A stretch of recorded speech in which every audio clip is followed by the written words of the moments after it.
अस्सलाम दोस्तों, शाहीन अफरीदी के हवाले से एक खबर आपके सामने से गुजरी होगी कि उन्होंने मिसबिहेव किया और उस बारे में अजहर महमूद और गैरी क्रस्टन ने उस पर जो है वो रिपोर्ट भी दी। अब सवाल ये पैदा होता है कि क्या जो उनसे रिलेटेड चीज़ें चल रही हैं वो ठीक हैं, अगर ठीक हैं तो किस हद तक ठीक है। और शाहीन के हवाले से एक चीज़ एकदम उठकर क्यों आई, अभी नहीं, ये पिछले वर्ल्ड कप जब से पाकिस्तान हारा है तो बातें हो रही हैं शाहीन के ऊपर ही, लगातार शाहीन के ऊपर बातें हो रही हैं। इसमें हकीकत क्या है मैं आपको व्लॉग में बताऊंगा और इसमें चल क्या रहा है, एक्चुअल में हो क्या रहा है वो भी मैं आपको बताऊंगा। दोस्तों पहली बात तो ये है, आपने एक चीज़ नोट की होगी कि वर्ल्ड कप जब से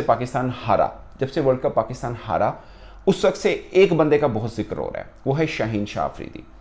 और मुझे जाती तौर पर ये लगता है, मतलब दो बंदों का एक्चुअल में कहना है, एक बाबर आजम दूसरे शाहीन शाह अफरीदी, इन दोनों को लेकर हो रहा है। बीच में ऐसे किसी ने शुरुली रिजवान की भी छोड़ी थी, एंड देना यकीन सी रिजवान थे कि रिजवान भी ऐसा निकलेगा, वो एकदम जैसे पता है फिल्म में सरप्राइज होते हैं स्टार प्लस के ड्रामों की तरह कि 18 किस्तों के बाद पता लगा कि नहीं ये भी एक करैक्टर बीच में विलन टाइप का है। मतलब ये क्या है, मतलब रिजवान बीच में से कहाँ से आ गए। पहले 3 माह पहले उनके ऊपर एलिगेशन ये लगा था कि वो बाबर आजम के बड़े क्लोज हैं, अब उन पर ये लग रहा है कि बाबर आजम के खिलाफ असल साजिश तो वो कर रहे हैं। खैर ये बीच में हल्का सा चला, बाद में रुक गया। फिर शाहीन अफरीदी के ऊपर जो पहले दिन से चला आज तक वही चल रहा है कि शाहीन अफरीदी मतलब he is the you know के जिसे बोलते हैं बुरा आदमी, जिसे कह लें आप, क्या कहते हैं कि आप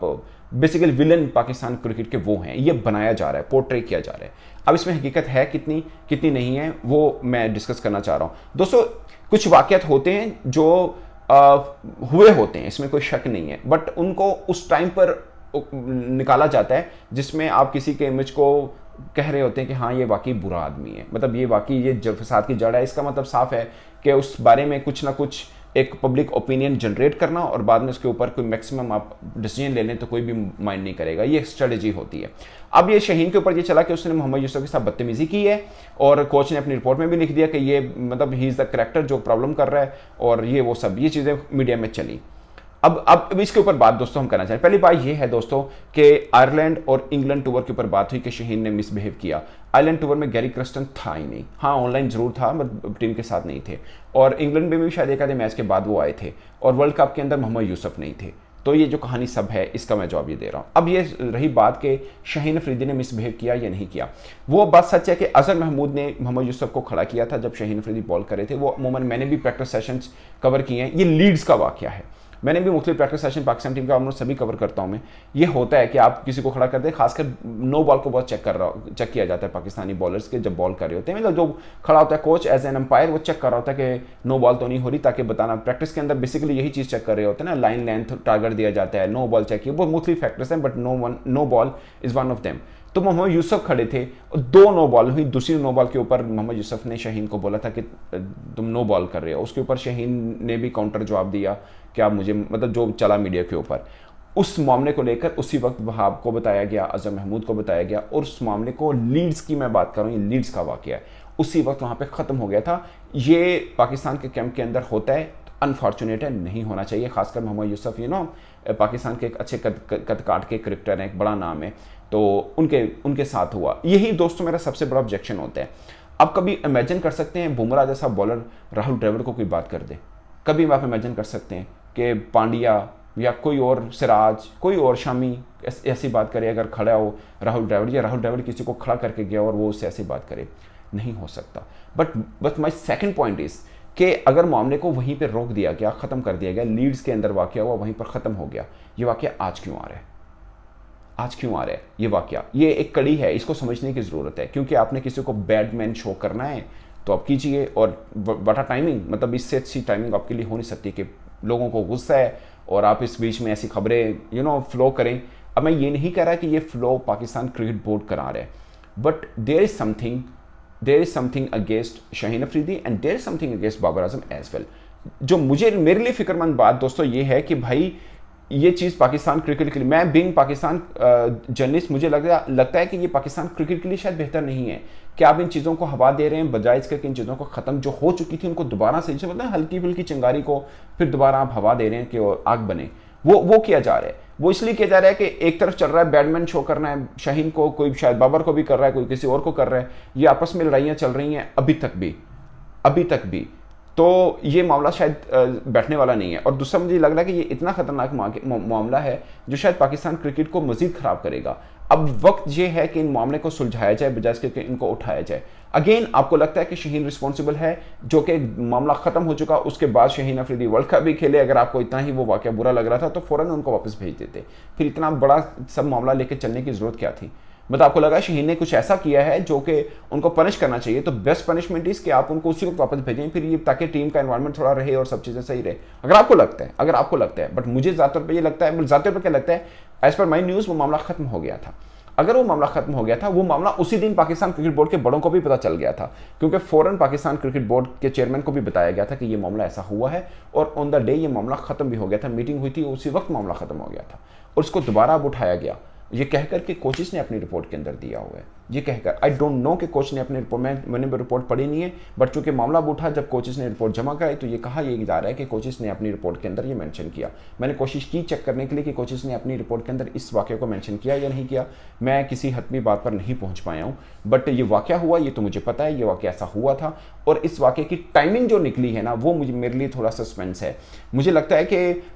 ये टाइम गलत है। अभी भी अगर आप ब्लेम गेम की तरफ आ रहे हैं कि उसकी ये गलती और उसकी ये गलती, कुछ हल्के हैं जो शाहीन के खिलाफ हैं, कुछ हल्के हैं जो बाबर के खिलाफ हैं, और मुझे ज़्यादातर पे लगता है कि अगर पाकिस्तान क्रिकेट को आपको ऊपर लेके जाना है तो इन दोनों हलकों को बिठा के बात को ख़त्म करना है और आगे लेके जाना है, या फिर दोनों को बिठा दें कि पाइन तुसी दोवें बड़े हो, ताड़ी मेहरबानी, सानू दोनों ही नहीं चाहिए, हमने अपनी क्रिकेट को लेके जाना है, आप अपनी लड़ाइयाँ बाहर बैठ के लड़ लें, टीम के अंदर ये नहीं चलेगा। अगर कुछ ऐसा है तो, जो कि बज़ाहिर लग रहा है कि ऐसा ही मामला चल रहा है, तो मुझे लगता है दोस्तों कोई भी पाकिस्तान क्रिकेट से बड़ा नहीं है, कोई कितना बड़ा स्टार ही क्यों ना, अगर आपको इस तरह से लेके चलना है। मुझे आज भी याद है इंग्लैंड की टीम का, आप देख लीजिए कीवन पीटरसन कितना बड़ा धांसू बल्लेबाज था, उनके डिसिप्लिन का थोड़ा सा इशू हुआ, उन्होंने निकाल बाहर फेंका, दोबारा लिया नहीं है। या तो आपकी पॉलिसीज ऐसी हो कि इस चीज़, या तो आपने मामला खत्म कर दिया, उसको दोबारा हवा मत दें। मेरा लॉजिक ये बनता है, मेरा ये लॉजिक है कि आप उसको दोबारा हवा मत दें, ये बेटर है पाकिस्तान क्रिकेट के लिए। और दूसरा पॉइंट कि अगर आपको इस पर डिसीजन लेना है तो लें, फिर लें, और इसको ऊपर यू टर्न मत लीजिएगा, जैसे आपने हारिस रऊफ के ऊपर यू टर्न लिया, आपने डिसीजन लिया डिसिप्लिन के ऊपर, आते चेयरमैन साहब ने कहा कि नहीं ये सेंटर कॉन्ट्रैक्ट से बाहर होगा, और वो हारिस रऊफ सब खिलाड़ियों को कह रहा था देखना मैं आऊँगा, वो आया भी, और जिन खिलाड़ियों को वो कह रहा था मैं आऊँगा, उन खिलाड़ियों के मन में क्या चल रहा होगा कि Pakistan cricket is a joke, कोई मसला ही नहीं है, जब मर्जी आ जाए। और सब क्रिकेटर्स को पता है कि हारिस रऊफ वापस कैसे आए हैं, सबको पता है कि वो सेंटर कॉन्ट्रैक्ट के अंदर दोबारा इंक्लूड कैसे हुए हैं, और ये रास्ता वो है जिसे हम लोग बोलते हैं ना कि वो रास्ता है जो सब क्रिकेटर्स को पता है, तो वो अगर उनके लिए कल मुश्किल टाइम आएगा वो भी उस रास्ते से वापस आ जाएंगे, क्योंकि चेयरमैन साहब ने खुद वो रास्ता दिखा दिया है ना कि हारिस रऊफ के खिलाफ एक दिन फैसला लेते हैं, एक दो हफ्तों के बाद आप उनको वापस ले लेते हैं। सो डजंट मेक एनी सेंस। आप शाहीन को आपको लग रहा है या बाबर को लग रहा है या किसी भी क्रिकेटर का आपको लग रहा है कि ये प्रॉब्लम है, आप सामने लेके आइए और इस मामले को या तो बैठकर आप खुद खत्म कर दें, या इस मामले को सामने लाकर पनिश करें और खत्म करें इस चैप्टर को, क्योंकि ये पाकिस्तान क्रिकेट के लिए बेहतर नहीं है, जगहसाही हो रही है हमारी पूरी दुनिया के अंदर। और मुझे ज़्यादातर पर इसलिए लग रहा है कि ये टाइमिंग गलत चुनी गई है, और टाइमिंग ठीक चुनी गई है, क्योंकि ये मामला खत्म हो चुका था। ये मामला तो इंग्लैंड में खत्म हो चुका था, ये दोबारा वर्ल्ड कप के बाद कैसे आया सामने? मतलब इस तरह के होते हैं, इस तरह के पाकिस्तान के ट्रेनिंग कैंप के बीच में कई बार खिलाड़ियों के बीच में भी हल्की फुल्की तंग वो होती रहती है, नहीं होनी चाहिए बट होती है। जब टीम इस तरह के डिफिकल्ट से गुजर रही हो तो हर खिलाड़ी टेंस होता है और कोई ना कोई प्रॉब्लम सामने आ जाता है। अगेन मैं डिफेंड नहीं कर रहा हूं क्रिकेटर्स को, मैं ये कह रहा हूं कि जब मामला खत्म हो गया था दोबारा उठाया क्यों जा रहा है और एक क्रिकेटर को बैडमैन क्यों शो किया जा रहा है? एक्चुअली में दो क्रिकेटर को बैडमैन क्यों शो किया जा रहा है? ये पाकिस्तान क्रिकेट के लिए बेहतर नहीं है। अगेन आज भी आपको लग रहा है कि नहीं हमने किसी को पनिश करना है तो कीजिए, बट उससे आगे बढ़िए। ये ब्लेम गेम से पाकिस्तान क्रिकेट खराब होगी ना कि बेहतर होगी। और जो खबरें चलवा रहे हैं, ऑफ कोर्स ये कोच की रिपोर्ट है, अगर कोच की रिपोर्ट के अंदर है, वो कोच ने दी सिलेक्शन उनको चेयरमैन पीसीबी को, ये तीन बंदे, दो कोच एक चेयरमैन पीसीबी। तो खबर अगर ये निकली, गैरी क्रिस्टन ने किसी को नहीं बताई, अजहर महमूद की रिपोर्ट के अंदर ये होगा नहीं, मुझे ज़्यादातर पर ही लगता है कि अजहर महमूद ने अपनी रिपोर्ट में मेंशन नहीं किया होगा। बट अगर अजहर महमूद ने बताया, गैरी क्रिस्टन ने बताया, चेयरमैन पीसीबी ने बताया, इन तीनों के अलावा तो कोई और नहीं है ना, तो क्या है ये, मतलब क्यों हो रहा है ऐसा? ये एक खास चीज़ दोस्तों जो मुझे लगता है कि पाकिस्तान क्रिकेट को मजीद हर्ट करेगी। आपको डिसीजन लेने से पहले पब्लिक ओपिनियन बनाना ज़रूरी नहीं है। आप you are the cricket board, आपको भी फैसला कीजिए और उसके ऊपर फिर खड़े होइए, या फिर आप मामले को ख़त्म कर चुके थे तो दोबारा हवा देने की ज़रूरत नहीं है। मुझे ज़ाती तौर पर यह लगता है कि पाकिस्तान क्रिकेट को बिठाकर जो भी इश्यूज़ हैं उनको रिजॉल्व कीजिए। अगर चैंपियंस ट्रॉफी है, 6-7 माह हैं हमारे पास और हम अच्छे से टीम को बिल्ड कर सकते हैं। मगर आप इस तरह की धकियानोसी चीज़ें चलेंगी और आप फिर उन क्रिकेटर्स को टीम के साथ भी रखेंगे तो प्रॉब्लम और बढ़ेगा। हम जिस दौर से गुजर रहे हैं इससे बड़ा दौर फिर आने वाला होगा। दोस्तों ये मेरी राय, आपकी क्या है? अपनी राय कमेंट के सूत्र में जरूर बताइएगा। मेरे तरफ से अब तक के लिए इतना ही, इजाज़त दीजिए। अल्लाह हाफिज़।